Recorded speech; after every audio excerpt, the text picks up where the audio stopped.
पितृ किसे कहते हैं? वे कुटुंबीजन जिन्होंने देह त्याग कर चुकी है परंतु उन्होंने जन्म कहीं नहीं लिया है। देह त्याग करने के उपरांत से जन्म लेने के पूर्व तक आत्मा जिस योनि में रहती है उसको पितृ योनि कहते हैं। जो श्राद्ध कर्म कर रहा है उस साधक को ध्यान रखना चाहिए कि वह किसी के भी घर में भोजन पितृपक्ष के समय में ना करे।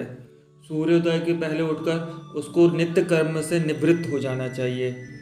तर्पण उसको हमेशा स्वच्छ जगह में करना चाहिए। पितरों के निमित्त जो भोजन वह निकाल रहा है उस भोजन को अग्नि को समर्पित कर देना चाहिए। मादक पदार्थों का प्रयोग पूर्ण रूप से वर्जित होता है। ब्रह्मचर्य का पालन पितृपक्ष के समय में जातक को करना चाहिए।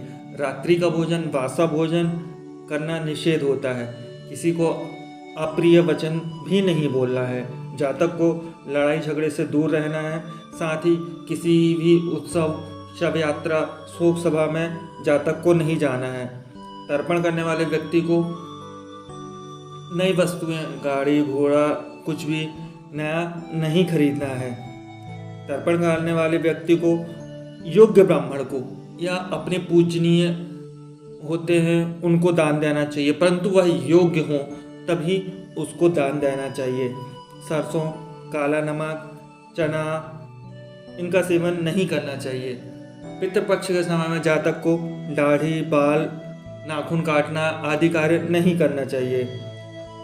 जो उनके पूर्वज हैं, जो जातक तर्पण कर रहा है उसके जो पूर्वज हैं उनका मुंह हमेशा दक्षिण दिशा की तरफ होना चाहिए।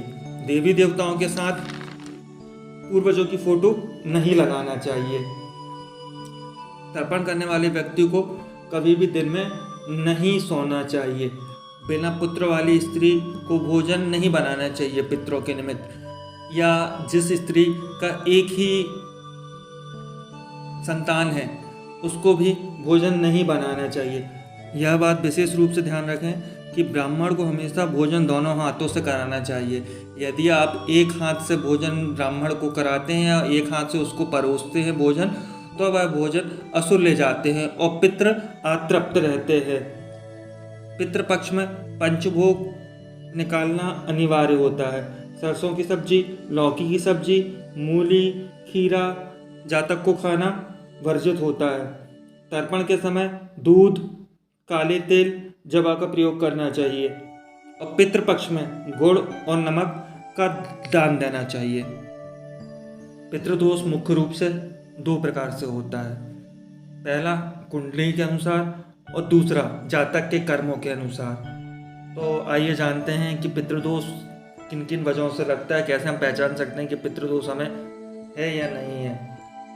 राहु यदि द्वितीय भाव और अष्टम भाव में हो तो पितृदोष होता है। आदमी का असमय मृत्यु होना, कार्य पूरा नहीं होना, धनागमन नहीं होना, कर्ज बढ़ना, घर में लड़ाई होना, रोजगार में कमी होना, विवाह में बाधा आनी, वंश वृद्धि न होना, पिता और पुत्र में लड़ाई होना, बच्चों का पढ़ाई में मन नहीं लगना, गर्भधारण में समस्या होना और घर में हमेशा बीमारी बनी रहना, यह लक्षण पितृदोष के लक्षण होते हैं। किन वजहों से लगता है पितृदोष? यदि आप अपने कुलदेव देवता की पूजा नहीं कर रहे हैं, काफ़ी लंबे समय से उनके पास नहीं गए हैं, तो आपको पितृदोष लगेगा। तीर्थ क्षेत्र में जाकर यदि आप संबंध स्थापित करते हैं तो आपको पितृदोष लगेगा। मृतक पूर्वजों को नियम अनुसार क्रिया नहीं करी गई है तब भी आपको पितृदोष लगेगा। पितरों को आमंत्रित कर नियम अनुसार कार्य यदि आप नहीं करते हैं, उनके भोजन आदि का प्रबंध आप नहीं करते हैं, तो भी आपको पितृदोष लगेगा। मूर्ति स्थापित यदि आप कहीं कराते हैं और यदि उसकी पूजा नहीं होती है तो भी आपको पितृदोष लगेगा। शुभ तिथियों में आप अपनी पत्नी के साथ यदि संबंध स्थापित करते हैं तब भी आपको पितृदोष लगेगा। यदि आप अपने अधिकारों का अनुचित प्रयोग करते हैं तब भी आपको पितृदोष लगेगा। पूजा पाठ का संकल्प लेके यदि आप संकल्प पूर्ण नहीं करते हैं तो भी आपको पितृदोष लगेगा। तीर्थ क्षेत्र में शुभ तिथियों में यदि आप कहीं जाकर अनुचित कार्य करते हैं, जैसे लड़कियों को ताड़ना, नशा पानी करना आदि, आप इस प्रकार के यदि कोई कृत्य करते हैं तो भी आप श्राद्ध मुख्य रूप से 13 प्रकार के होते हैं। नित्य श्राद्ध, नैमित्तिक श्राद्ध, काम्य श्राद्ध, नांदी श्राद्ध, पवर्ण श्राद्ध, सैपिंडी श्राद्ध, गोष्ठी श्राद्ध, सिद्धार्थ श्राद्ध, कामज्ञ श्राद्ध, दैविक श्राद्ध, यात्रार्थ श्राद्ध, पुष्टार्थ श्राद्ध और स्त्रोत्र श्राद्ध।